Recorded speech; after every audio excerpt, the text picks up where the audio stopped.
All right, let's talk about the stock market. It's this huge, complex thing we hear about every single day. But what is it, really? We're going to break down how it started, how it actually functions, and yeah, the incredibly high-stakes game it represents for millions of people. But you know what? Let's not start with definitions. Let's start with a story. It kicks off way back in 1973 with a 14-year-old kid who, after facing some personal tragedy and flunking his exams, decided, you know what? I'm going to follow my family into the world of stocks. And this isn't just any story. This is the story of Vijay Kedia, a name that today, well, it's pretty much legendary in the Indian market. So, at just 19 years old, he jumps into trading. And at first, he's winning. He's making money. And he probably felt like he'd cracked the code, invincible. But that kind of overconfidence, it led to one single catastrophic trade that didn't just wipe him out. It pushed him deep into debt.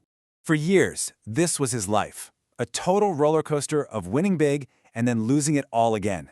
It was like a game of snakes and ladders. But then, finally, he made a decision that would change everything. He decided to stop gambling on the daily ups and downs and start investing in businesses for the long haul. So, in 2004, he took his savings and put it all into 3 companies he really believed in. And get this, over the next 10 years, that single change in strategy from a trader to an investor turned his investment into 100 times what he started with. 100 times. That one shift, it completely rewrote his story, leading to a net worth today of over 1,700 crore rupees. So that begs the question, right? What is this incredibly powerful system that can create and, just as easily, destroy wealth on such a mind-boggling scale? Okay, to really get our heads around the stock market, we've got to go back, way back. And believe it or not, it all started because people needed a way to fund these massive, and I mean incredibly risky, sea voyages. Seriously, from Dutch spice merchants back in the 1600s who couldn't afford to lose a whole ship, to brokers gathering under a banyan tree in Mumbai in the 1800s, the core idea has always been the same: raise a ton of money by selling off tiny little pieces of ownership to the public. But okay, how does that actually happen? How does a private business, let's say a really successful local food joint, end up on a giant stock exchange where anyone can buy a piece of it? Let's walk through that. The whole process is called an IPO, an initial public offering, and it's a pretty intense journey. First, that successful shop gets ambitious. It wants to go nationwide, but that takes a ton of cash. So the owner makes a big decision. Let's sell small pieces of the company to the public. But you can't just do that. You need regulatory approval from SEBI, which means opening up all your financial books for them to inspect. Then comes the really interesting part, price discovery. Basically, they figure out how much people are willing to pay for a single share. And only after all that, finally, comes the listing.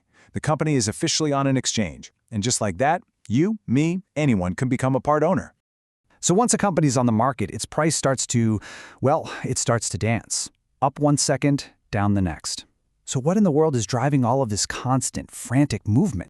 When you strip everything else away, it really just boils down to one simple thing: supply and demand. Think about it. If way more people want to buy a share than sell it, the price has to go up to tempt a seller. And if everyone's trying to sell and nobody's buying, the price has to drop to find a buyer. That's it. That's the fundamental, raw engine of the market. But what drives that demand? Oh man, pretty much everything. Of course, there's the company's actual performance. Are they making good products? Are they profitable?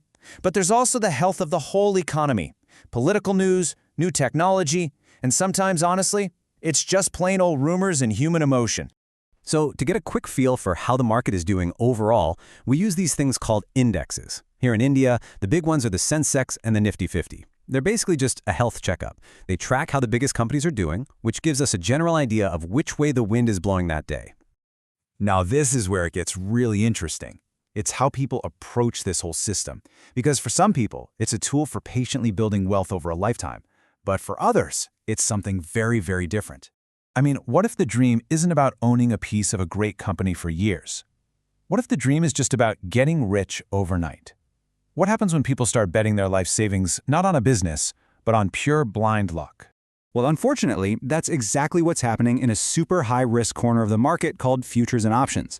A recent report from the regulator, SEBI, dropped an absolutely shocking statistic. In F&O trading, a staggering 9 out of every 10 individuals lose money. It's just a brutal environment. It's incredibly complex. People use borrowed money, which magnifies every loss, and it forces you to make split-second emotional decisions. And the scale of these losses, it's almost hard to comprehend. We are talking about 1.8 lakh crore rupees.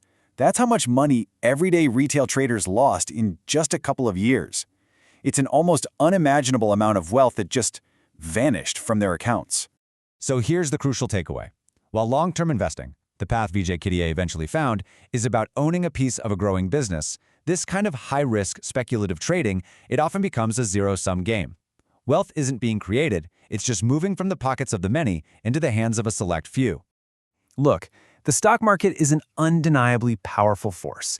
It impacts all of our lives, whether we're in it or not. But whether it ends up being a tool for building long-term wealth or a machine for losing it all, well, it seems that choice really comes down to one thing: patience or luck.